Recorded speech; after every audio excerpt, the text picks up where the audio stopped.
मेरी प्यारी भाई एवं मेरी प्यारी सी बहना, नमस्कार। आप लोग कैसे हैं? उम्मीद करता हूं आप लोग अच्छे होंगे। प्यारी साथियों, मैं हूं गोपाल सर और आज की इस क्लास में मैं आप लोग को बताने वाला हूं बिहार बोर्ड क्लास 8 जो आप लोग की गणित वाली बुक थी दोस्तों, उसी का 9वां चैप्टर क्षेत्रमिति का प्रश्नावली 9.1 के पार्ट 2 पे बात करने वाले हैं। यानी कि क्वेश्चन नंबर 6 से स्टार्ट करेंगे और क्वेश्चन नंबर 11 पर समाप्त करेंगे। पूरा अध्याय समाप्त करने वाले हैं और यह क्लास कमजोर बच्चों के लिए खास जाने वाला है। तो चलिए क्लास को करते हैं शुरू। उससे पहले आप लोगों से रिक्वेस्ट है, वीडियो पसंद आए तो चैनल को कर देना सब्सक्राइब। साथियों, हमारा क्वेश्चन नंबर 6 बहुत आसान प्रश्न है, तो चलिए इसे पढ़ लेते हैं। देखिए दोस्तों, बोल रहा है एक समचतुर्भुज का क्षेत्रफल ज्ञात कीजिए जिसकी भुजा 6 सेंटीमीटर और शीर्ष लंब 4 सेंटीमीटर है। यदि एक विकर्ण की लंबाई 8 सेंटीमीटर है तो दूसरी विकर्ण की लंबाई ज्ञात कीजिए। सबसे पहले दोस्तों हमको क्वेश्चन में ज्ञात करना एक समचतुर्भुज का क्षेत्रफल। तो कैसे ज्ञात करेंगे दोस्तों? तो यहां पर देखिए दोस्तों, सबसे पहले हम एक आकृति का निर्माण करेंगे। किस चीज का आकृति? तो समचतुर्भुज का, क्योंकि इस क्वेश्चन में समचतुर्भुज की आकृति की बात हो रही है। तो एक देखिए दोस्तों, हमने आकृति बनाने का बहुत प्रयास किया है। ये समचतुर्भुज का एक आकृति है। इसका नामकरण हमने कर दिया। इसका नाम रखा ए, इसका बी, इसका सी, इसका डी। ठीक है दोस्तों। अब देखिए दोस्तों, आगे बढ़ते हैं क्वेश्चन में और समझने का प्रयास करते हैं। बोल रहा है दोस्तों जिसकी भुजा 6 सेंटीमीटर और शीर्ष लंब 4 सेंटीमीटर है। दोस्तों इसका जो भुजा है वो 6 सेंटीमीटर है। ठीक है दोस्तों। अब देखिए दोस्तों, बोल रहा है शीर्ष लंब 4 सेंटीमीटर है। यानी कि दोस्तों यहां से लेकर यहां तक हम एक रेखा खींचेंगे शीर्ष लंब, और ये की क्या है पता है दोस्तों आपको? 4 सेंटीमीटर है। ठीक है, तो चलिए अब आगे बढ़ते हैं। बोल रहा है यदि एक विकर्ण की लंबाई 8 सेंटीमीटर है, यानी कि एगो जो विकर्ण है दोस्तों, ई वाला विकर्ण, इसकी लंबाई आपको पता है कितना है? इसका लंबाई दोस्तों 8 सेंटीमीटर है। ठीक है, अब देखिए दोस्तों, अब दूसरा हमको ज्ञात करना है। कहां है दूसरा विकर्ण? हमको ज्ञात करना है। तो कैसे ज्ञात करेंगे?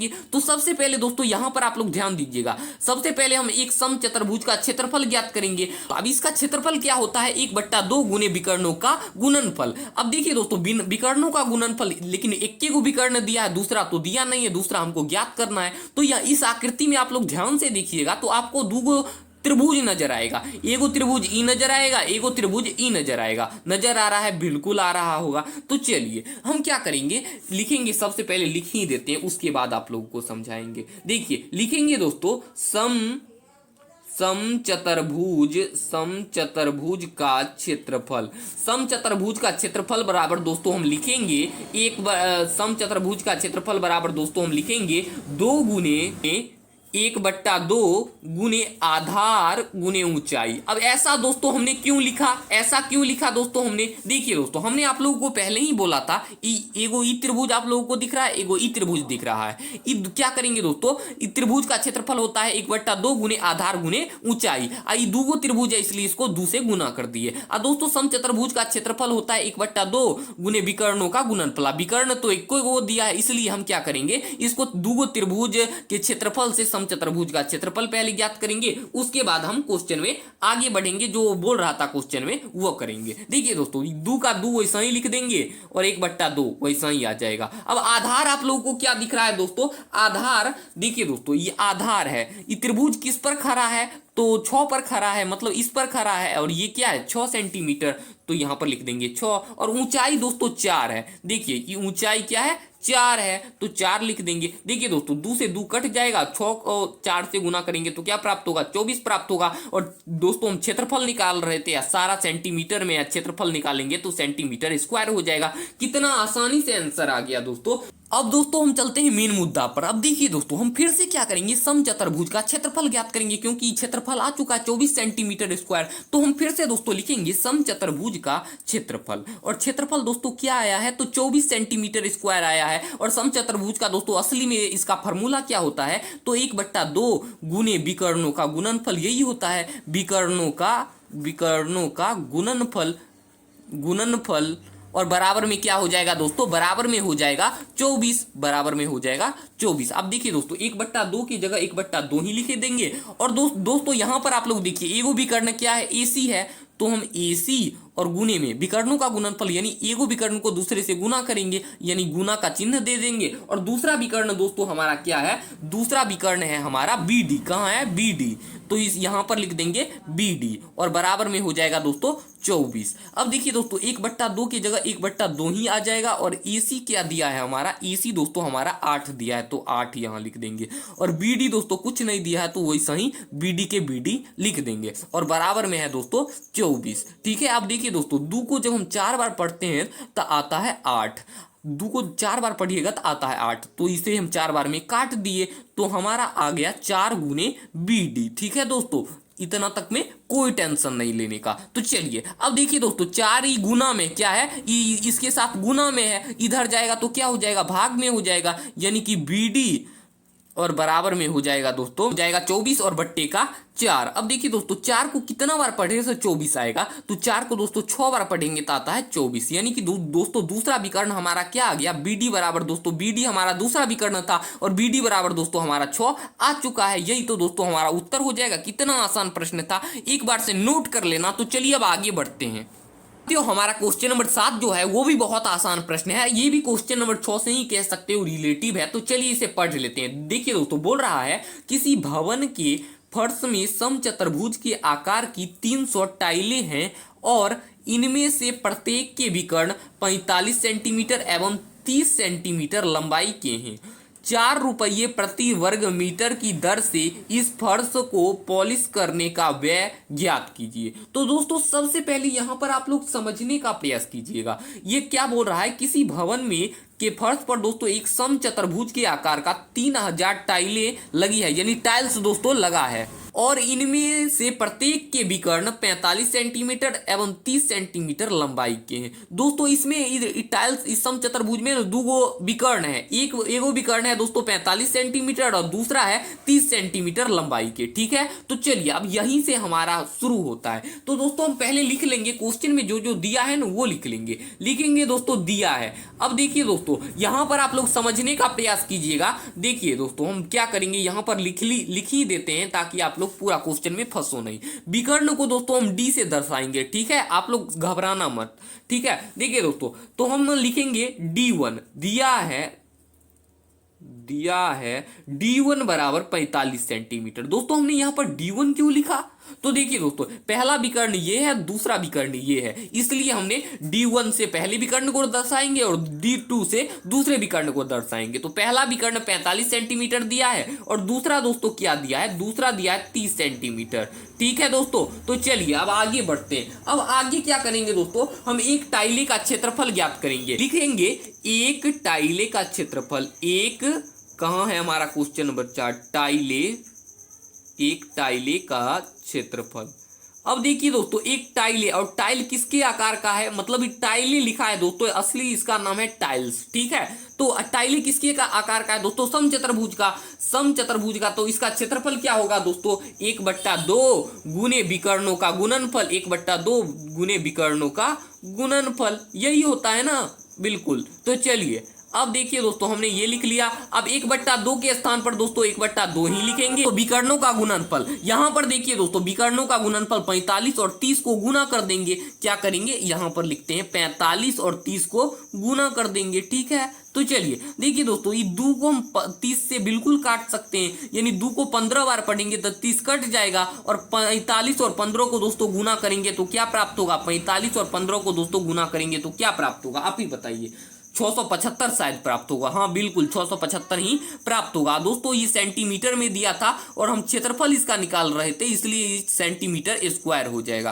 तो हमारा एक टाइले का क्षेत्रफल तो आ गया 675 सेंटीमीटर स्क्वायर। अब देखिए दोस्तों हमको कुछ और भी बोल रहा था, क्या बोल रहा था क्वेश्चन में, किसी भवन के फर्श में समचतुर्भुज के आकार की 3000 टाइलें हैं। अब देखिए दोस्तों 3000 टाइलें और है, तो हम क्या करेंगे दोस्तों, लिखेंगे इसलिए 3000 टाइले का क्षेत्रफल, और क्या करेंगे 675 में 3000 को गुना कर देंगे। ठीक है दोस्तों, यहां पर हम दोस्तों लिखेंगे इसलिए 3000 टाइले का क्षेत्रफल, 3000 टाइले का क्षेत्रफल। अब देखिए दोस्तों 3000 टाइले का क्षेत्रफल हमने लिख दिया और 3000 को दोस्तों क्या किससे गुना करेंगे, आपको पता है 675 से गुना कर देंगे। अब जब दोस्तों दोनों को हम गुना करते हैं तो हमको क्या प्राप्त होता है, 20, 25 और 000 सेंटीमीटर स्क्वायर, क्योंकि इसका क्षेत्रफल निकाल रहे थे, सेंटीमीटर में हमको हमारा सब कुछ दिया है, इसलिए ये सेंटीमीटर स्क्वायर हो जाएगा। यानी देखिए दोस्तों आया है 20,25,000। यही दोस्तों हमारा 3000 टाइले का क्षेत्रफल हो जाएगा। लेकिन अभी यहीं पर दोस्तों हमारा क्वेश्चन का उत्तर नहीं आता है। अब देखिए दोस्तों ये जो आप लोगों को दिख रहा है इसको हम यहाँ लिख लेंगे 20, 25 और 000।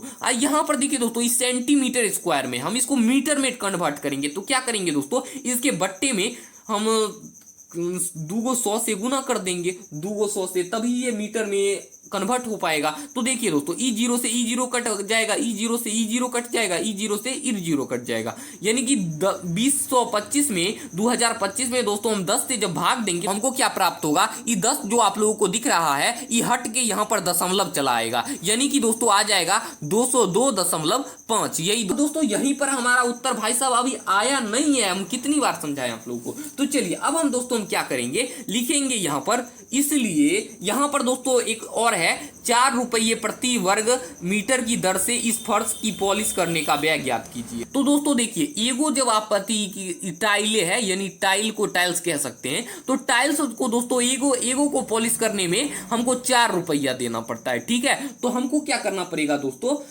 यहाँ पर आया है क्या 202.5 से 4 को गुना कर देंगे। तो सबसे पहले दोस्तों यहाँ पर लिखेंगे, इसलिए एक टाइले को पॉलिश करने का व्यय हो जाएगा दोस्तों कितना रुपया, 4 रुपया। ठीक है, 4 रुपया हमने लिख दिया।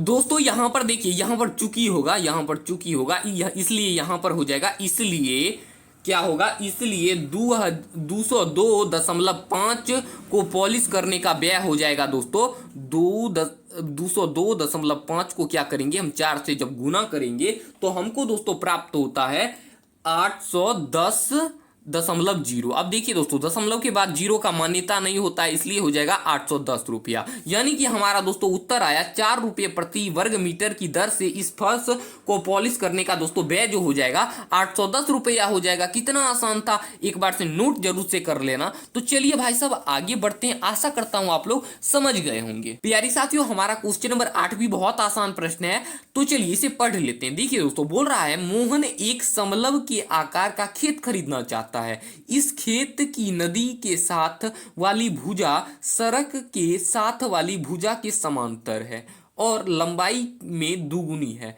यदि इस खेत का क्षेत्रफल 10,500 मीटर स्क्वायर है और दो समांतर भुजाओं के बीच की लंबवत दूरी 100 मीटर है, तो नदी के साथ वाली भुजा की लंबाई ज्ञात कीजिए। तो दोस्तों यहाँ पर आप लोग समझने का प्रयास कीजिएगा। देखिए दोस्तों बोल रहा है यहाँ पर मोहन एक समलव के आकार का खेत खरीदना चाहता है और यहाँ पर इस खेत की नदी के साथ वाली भुजा सड़क के साथ वाली भुजा के समांतर है। यानी दोस्तों ई वाला भुजा ई समांतर है और लंबाई में दुगुनी है। और दोस्तों ई लंबाई इसका अगर 1 होगा तो ये 2 होगा, ठीक है, क्योंकि इसका ही दुगुना है।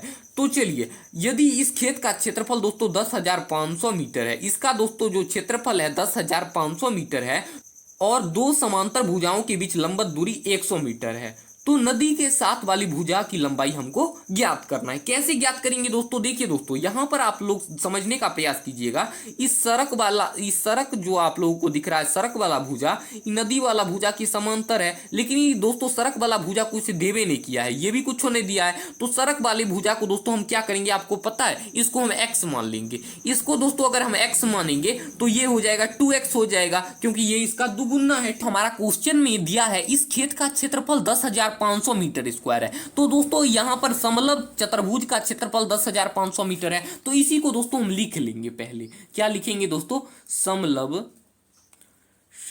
चतुर्भुज। दोस्तों चतुर्भुज को सीधा चित्र बना दिए हैं, आप लोग लिख लीजिएगा। समलव चतुर्भुज का क्षेत्रफल दोस्तों क्या दिया है, 10,500 मीटर दिया है, ठीक है। अब देखिए दोस्तों समलव चतुर्भुज का क्षेत्रफल क्या होता है, 1/2 और गुने में हो गया दोस्तों समांतर भुजाओं का योग, समांतर भुजाओं का योग और क्या हो जाएगा दोस्तों ऊंचाई, गुने में क्या हो जाएगा ऊंचाई और बराबर का हो जाएगा दोस्तों 10,500। अब देखिए दोस्तों 1/2 ऐसा ही उतर जाएगा और समांतर भुजाओं का योग, यानी कि एगो भुजा हो गया x और दूसरा भुजा हो गया 2x, तो लिख देंगे x प्लस में 2x। और ऊंचाई क्या दिया है हमारा दोस्तों, ऊंचाई दिया है 100। कैसे, तो यहां से यहां तक की देखिए दोस्तों ये क्या है ऊंचाई है, तो ऊंचाई दिया है दोस्तों 100 और बराबर का है 10,500। देखिए दोस्तों दो को जब हम कितना बार पढ़े 100 कट जाएगा, 50 बार पढ़ेंगे तो 100 कट जाएगा और x प्लस 2x को जोड़ेंगे तो क्या हो जाएगा 3x हो जाएगा और गुने में 50। देखिए दोस्तों x को दोस्तों हम ब्रैकेट में रख देते हैं ताकि गुना और x में आप लोगों को अंतर समझ में आए। ठीक है दोस्तों, 3x और गुने में 50 है तो इन दोनों को दोस्तों हम गुना कर लेंगे। जब हम 50 को 3 से गुना करेंगे तो क्या प्राप्त होगा 150 प्राप्त होगा और x पहले से था और बराबर में क्या है दोस्तों, बराबर में हमारा है 105 और डबल जीरो यानी कि है 10,500। ठीक है दोस्तों, और 105 दोस्तों गुना में इधर आएगा तो क्या हो जाएगा भाग में हो जाएगा, यानी 10,500 और बट्टे का 150। देखिए दोस्तों ई जीरो से ई जीरो कट जाएगा और 15 को कितना बार पढ़ेंगे तो हमारा 1050 आएगा। तो 70 बार दोस्तों हम इसको पढ़ेंगे तो हमारा 1050 आएगा। तो ये x बराबर आ गया 70। तो दोस्तों देखिए x बराबर, हमने x किसको माना था, तो x हमने दोस्तों पहली भुजा को माना था तो x बराबर 70 आ गया। और दूसरी भुजा क्या है दोस्तों इसका, तो दूसरी भुजा यहां पर हम लिखेंगे दोस्तों अतः नदी के साथ वाली भुजा, इसको दोस्तों हमने क्या माना था 2x माना था, यानी 2 को गुना करेंगे 70 से तो क्या प्राप्त होगा 140 प्राप्त होगा। यही दोस्तों हमारा उत्तर हो गया। कितना आसान प्रश्न था। आशा करता हूं आप लोगों को यह प्रश्न बनाने में मजा आया होगा। एक बार से नोट जरूर से कर लेना साथियों। हमारा क्वेश्चन नंबर 9 भी बहुत आसान है तो चलिए इसे पढ़ लेते हैं दोस्तों। बोल रहा है एक ऊपर उठे हुए चबूतरे का ऊपरी पृष्ठ अष्टभुज के आकार का है जैसे कि आकृति में दर्शाया गया है। आकृति में आप लोग देखिएगा अपने बुक में भुजी पृष्ठ का हमको क्षेत्रफल ज्ञात करना है। कैसे ज्ञात करेंगे दोस्तों, तो यहाँ पर आप लोग समझने का प्रयास कीजिएगा। एक ऊपर उठे हुए चबूतरे का ऊपरी पृष्ठ अष्टभुज के आकार का है। ये दोस्तों अष्टभुज के आकार का है। तो चलिए इसे पहले समझ लेते हैं। आप लोग पहले बुक में ही आप लोगों को समझा देते हैं। तो देखिए दोस्तों ये क्या है, एक आप लोगों को यहाँ पर देखिए दोस्तों, ये आप लोगों को एक क्या दिख रहा है, आपको पता है ये क्या है, ये है समलव चतुर्भुज। और नीचे वाला आकृति जितना भी है दोस्तों ये आप लोगों को कुछ नहीं दिख रहा होगा, मतलब कि कोई आकृति के तरह बन ही नहीं रहा है। तो हम क्या करेंगे दोस्तों, ये वाला जो आप लोगों को दिख रहा है यहाँ से यहाँ तक एक रेखा खींच देंगे। तो देखिए दोस्तों नीचे भी समलव चतुर्भुज बन रहा है और बीच में क्या बन रहा है, आयत बन रहा है ना आयत। तो हम क्या करेंगे दोस्तों, हमको ज्ञात करना है अष्टभुजी पृष्ठ का क्षेत्रफल। तो हम क्या करेंगे, अष्टभुजी का पृष्ठ का क्षेत्रफल ज्ञात करने में हम क्या करेंगे, दो समलव चतुर्भुज को मतलब जोड़ देंगे और उसके बाद एक आयत से गुना कर देंगे। ठीक है दोस्तों, यहाँ पर देखिए एक बार फिर से समझ लीजिए, दो समलव चतुर्भुज दिया है तो ये दोनों को हम गुना कर देंगे और एक आयत के क्षेत्रफल से गुना कर देंगे, तब हमारा अष्टभुजी पृष्ठ का क्षेत्रफल आ जाएगा। तो दोस्तों हम लिखेंगे यहाँ पर, आप लोग देखते रहिएगा बस। हम क्या लिखेंगे, क्वेश्चन नंबर 9 हमारा है क्या लिखा हमको ज्ञात करना है भाई साहब, अष्टभुज का क्षेत्रफल। अब अष्टभुज का क्षेत्रफल बराबर लिखेंगे एक, जैसे कि यहाँ पर क्या दिया है, ये आकृति का क्या नाम है दोस्तों, हम चित्र ही बना देते हैं ताकि आप लोगों को समझने में कोई दिक्कत ना हो। ये देखिए दोस्तों ये है समलव चतुर्भुज, एगो जुड़ेगा और दूसरा भी है दोस्तों समलव के ही आकार का, समलव ही है ये कह सकते हैं। ये दोस्तों समलव है, थोड़ा सा गलत चित्र बन गया है। और प्लस में दोस्तों हम आयत को जोड़ देंगे, मतलब सबके क्षेत्रफल को दोस्तों हमको क्या करना है, जोड़ना है। ठीक है दोस्तों, तो देखिए दोस्तों ये दोनों, ये समलव चतुर्भुज है, ये भी समलव चतुर्भुज है। जब दोस्तों दोनों को जोड़ेंगे तो हमारा हो जाएगा दूगो समलव चतुर्भुज हो जाएगा और प्लस का आयत का क्षेत्रफल। ठीक है दोस्तों, तो देखिए दोस्तों दूगो समलव चतुर्भुज को हम गुना करेंगे, दूगो समलव चतुर्भुज का दोस्तों गुना जोड़े तो दूगो समलव चतुर्भुज हो गया, 2 समलव चतुर्भुज हो गया। तो यहाँ पर देखिए दोस्तों समलव चतुर्भुज का क्षेत्रफल क्या होता है, तो 2 गुने 1/2 और क्या होता है दोस्तों समांतर भुजाओं का योग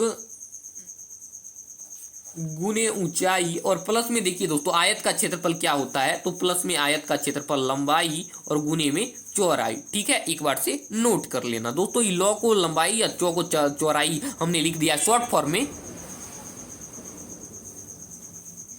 अब देखिए दोस्तों, दो की जगह हम 2 ही लिख देंगे और 1/2 वैसा ही उतर जाएगा। ठीक है, 1/2 वैसा ही उतर जाएगा। और समांतर भुजाओं का योग, अब समांतर भुजा आप लोगों को क्या दिख रहा है, आप लोग इस चित्र में देखिए तभी न पता चलेगा। देखिए दोस्तों, एगो भुजा 11 है और दूसरा है क्या है, दूसरा है हमारा 5, यही ना। देखिए दोस्तों, एगो समांतर भुजा ई, एगो समांतर भुजा ई है। तो हम क्या करेंगे, 11 और प्लस में 5 को जोड़ देंगे, 11 + 5, और ऊंचाई हमारा दोस्तों हो जाएगा ये वाला। देखिए ये क्या है, 4, ऊंचाई है दोस्तों हमारा 4। और प्लस में क्या करेंगे दोस्तों, लंबाई गुने चौड़ाई, यानी आयत का क्षेत्रफल में क्या है, आयत में देखिए लंबाई क्या है दोस्तों, हमारा लंबाई है 11 और चौड़ाई है 5। तो हम लिखेंगे 11 और गुने का 5। ठीक है दोस्तों, तो देखिए दोस्तों, ये 2 से ये 2 कट गया और 11 5 को जोड़े तो क्या हो गया, 16 हो जाएगा दोस्तों। हम 4 से गुना कर देंगे, 16 में 4 से गुना कर देंगे, और 11 को दोस्तों हम 5 से गुना करेंगे तो 55 हो जाएगा। और 16 को दोस्तों हम 4 से जब ही गुना करते हैं तो हमको प्राप्त होता है 64, और प्लस का क्या है 55, और 64 55 को जोड़े तो क्या होगा दोस्तों, 119 हो जाएगा दोस्तों, 119 हो जाएगा। और सब चीज दोस्तों सेंटीमीटर में दिया है, इसलिए ये सेंटीमीटर और स्क्वायर इस पर लग जाएगा, क्योंकि हर चीज सेंटीमीटर में दिया है। तो इतना आसान से इसका आंसर आ चुका है। प्यारी साथियों, हमारा क्वेश्चन नंबर 10 भी बहुत आसान है। बोल रहा है एक पंचभुज आकार का बगीचा है जैसा कि आकृति में दर्शाया गया है। इसका क्षेत्रफल ज्ञात करने के लिए ज्योति और कविता ने इसे 2 भिन्न तरीकों से विभाजित किया। दोनों तरीकों का उपयोग करते हुए इस बगीचा का क्षेत्रफल ज्ञात कीजिए। क्या आप इस क्षेत्रफल ज्ञात करने की कोई विधि बता सकते हैं? तो दोस्तों सबसे पहले क्या करना है, हमको ज्योति का आरेख का क्षेत्रफल ज्ञात करना है, उसके बाद कविता के आधार पर ज्ञात करना है, उसके बाद हम स्वयं ज्ञात करेंगे। ठीक है दोस्तों, तो चलिए 3 इसमें प्रश्न है, 3 गो प्रश्न है, एगो इसका, एगो इसका, एगो आपका। ठीक है प्यारी साथियों, यहाँ पर ज्योति के आरेख को आप लोग समझने का प्रयास कीजिएगा, चित्र को। तो देखिए दोस्तों, ये वाला जो हो जाएगा ना, यहाँ से लेकर यहाँ तक का भुजा जो हो जाएगा ये 15 हो जाएगा, फिर ये भी 15 हो जाएगा, और यहाँ ये भी दोस्तों 15 हो जाएगा, और इधर वाले भी 15 हो जाएगा। दोस्तों यहाँ पर देखिए 2 भाग में बटा है, तो यहाँ पर हो जाएगा 15/2, और इधर भी 15/2 हो जाएगा, क्योंकि 2 भाग में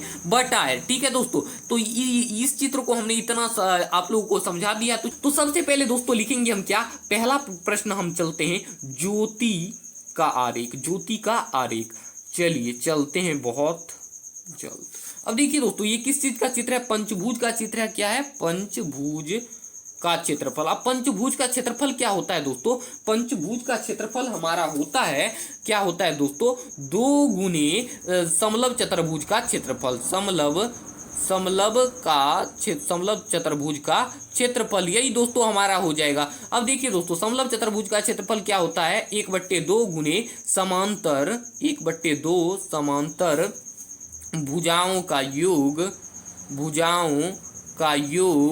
और गुने में क्या हो जाएगा दोस्तों, ऊंचाई, यही हो जाएगा। अब देखिए दोस्तों, ईदू से ईदू कट जाएगा, यही काट देते हैं, और समांतर भुजा का योग क्या हो जाएगा, समांतर भुजा का दोस्तों योग, यहाँ पर आप लोग ध्यान दीजिए, एगो ये 15 है, ये एगो समांतर भुजा है, और यहाँ पर आप लोग इस आकृति में देखिए 30 भी एगो समांतर भुजा है। तो हम क्या करेंगे, 15 और 30 को जोड़ देंगे। ऊंचाई हमारा क्या है, तो यहाँ से लेकर यहाँ है, देखिए दोस्तों हमने 15/2 लिखा है, तो ये हो जाएगा दोस्तों 15/2। अब देखिए दोस्तों, 15 को जब हम 30 से जोड़ेंगे तो क्या हो जाएगा, 45 हो जाएगा, और ये गुने में है 15/2। अब देखिए दोस्तों, 15 को जब हम 45 से गुना करेंगे तो क्या प्राप्त होगा, उसमें दोस्तों 2 से भाग देना है। तो दोस्तों हम जब इन दोनों को गुना करके इससे भाग दिए तो हमको प्राप्त होता है 337.5, हमारा उत्तर हो जाएगा।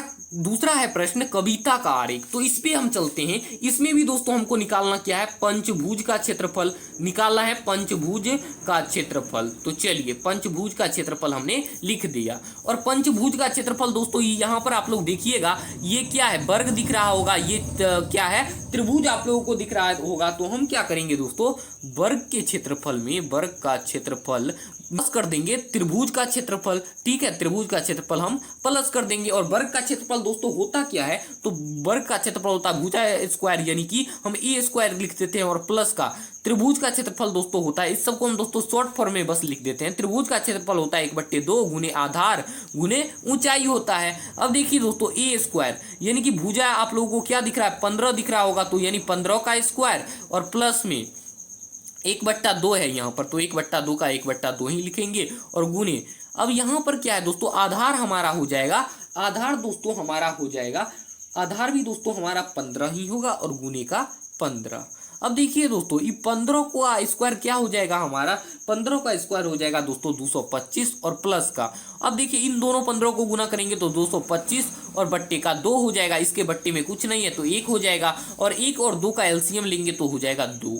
ठीक है दोस्तों, और इसके यहाँ पर 1 है तो 1 और यहाँ पर 2 है, तो 1 को दोस्तों कितना बार पढ़े तो 2 आएगा, 2 बार, और 2 को दोस्तों हम क्या करेंगे 225 से गुना कर देंगे, तो 450 दोस्तों प्राप्त तो होगा, और प्लस का 225 है। अब दोनों को जोड़ देंगे दोस्तों, तो देखिए दोस्तों दोनों को जब जोड़ते हैं तो 0 5 को जोड़ते हैं तो 5 प्राप्त होता है, 2 और 5 को जोड़ते हैं तो 7 प्राप्त होता है, और 4 2 को जोड़ते हैं तो 6 प्राप्त होता है, यानी 675 और बट्टे का हो जाएगा 2 हो जाएगा। ठीक है दोस्तों, और इसको जब हम 2 से भाग देंगे तो हमको प्राप्त उतना ही होता है, 300 दोस्तों 37.5, 337.5 हमारा उत्तर हो जाएगा दोस्तों। ये भी पहले प्रश्न से ही ये मिल रहा है। ठीक है दोस्तों, तो ये दोनों जब मिल रहा है तो यहाँ पर हमको क्या करना पड़ेगा, ये कविता आरेख का आरेख और ज्योति का आरेख दोनों मिल रहा है, तो अब हमको अपने से ज्ञात करना पड़ेगा दोस्तों, हमको अपने से ज्ञात करना पड़ेगा। क्या इसका क्षेत्रफल करने की कोई विधि आप बता सकते हैं, तो दोस्तों अब हमको विधि बताना पड़ेगा। हम भी दोस्तों क्या करेंगे, अब तीसरा प्रश्न सॉल्व कर रहे हैं अपने से,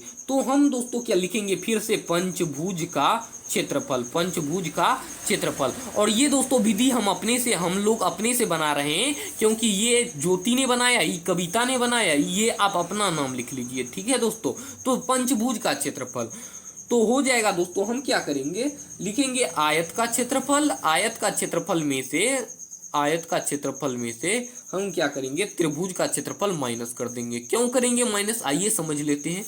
देखिए दोस्तों ये क्या है, आयत आप लोगों को दिख रहा है, ये क्या है त्रिभुज है, तो आयत बड़ा है और त्रिभुज छोटा है, इसलिए हम इससे माइनस कर दिए।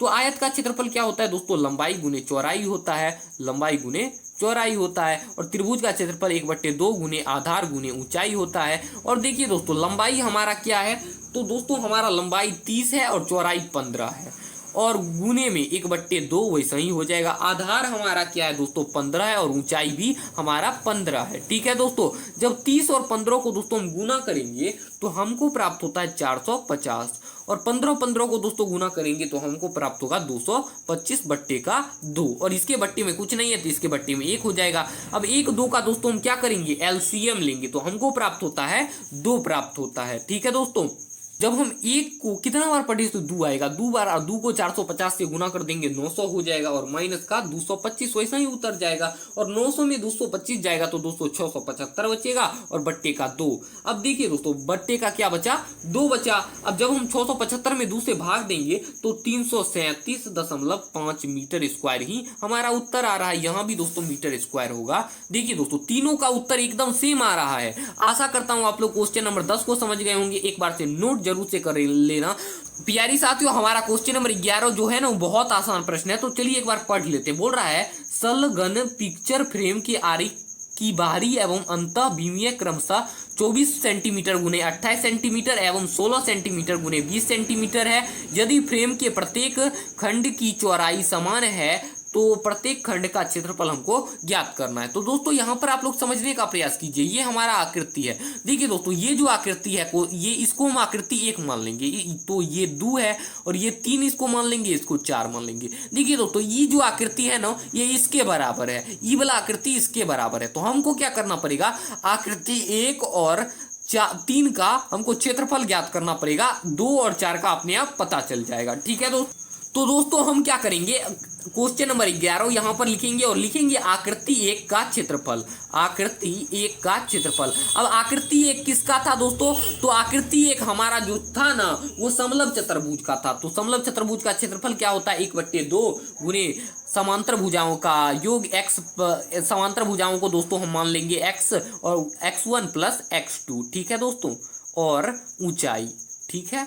अब देखिए दोस्तों 1/2 की जगह 1/2 ही वैसे ही उतर जाएगा। और x क्या है हमारा, x1 हमारा दोस्तों हो जाएगा 24 और x2 हो जाएगा दोस्तों 16 और ऊंचाई हमारा क्या है दोस्तों 4 है, यानी 2 को 2 बार पढ़ेंगे तो आता है 4। और दोस्तों 24 और 16 को जोड़ेंगे तो क्या हो जाएगा, 24 और 16 को दोस्तों हम जोड़ेंगे तो 40 हो जाएगा और इसको 2 से गुना करेंगे तो 80 हो जाएगा। और क्षेत्रफल निकालना था इसलिए सेंटीमीटर स्क्वायर में हमारा उत्तर आ जाएगा, यानी आकृति 1 का आंसर 80 सेंटीमीटर स्क्वायर आया तो 2 का भी वही होगा। अब चलिए 3 पर आते हैं, लिखेंगे आकृति 3 का क्षेत्रफल। अब देखिए दोस्तों आकृति 3 का भी क्षेत्रफल वही होगा 1/2 गुने x1 x2 और गुने h। ठीक है दोस्तों, तो चलिए अब हम दोस्तों क्या करेंगे, लिखेंगे 1/2 ऐसा ही और x1 लिखेंगे दोस्तों 28 और x2 पर लिखेंगे 20 और h हमारा है दोस्तों 4। अब देखिए 2 को दोस्तों कितना बार पढ़े, 4 आए 2 बार पढ़े और 28 और 20 को जोड़ेंगे तो क्या होगा 48 हो जाएगा और इसमें 2 से गुना कर देंगे तो क्या हो जाएगा 96 सेंटीमीटर स्क्वायर हो जाएगा। अब देखिए दोस्तों 3 आया, आकृति 3 में आया 96 सेंटीमीटर स्क्वायर तो 4 भी वही हो जाएगा। हमारा क्वेश्चन नंबर 11 भी सॉल्व हो गया। हमने पूरा अध्याय को समाप्त कर दिया। तो मिलेंगे अगली वीडियो में, तब तक के लिए धन्यवाद।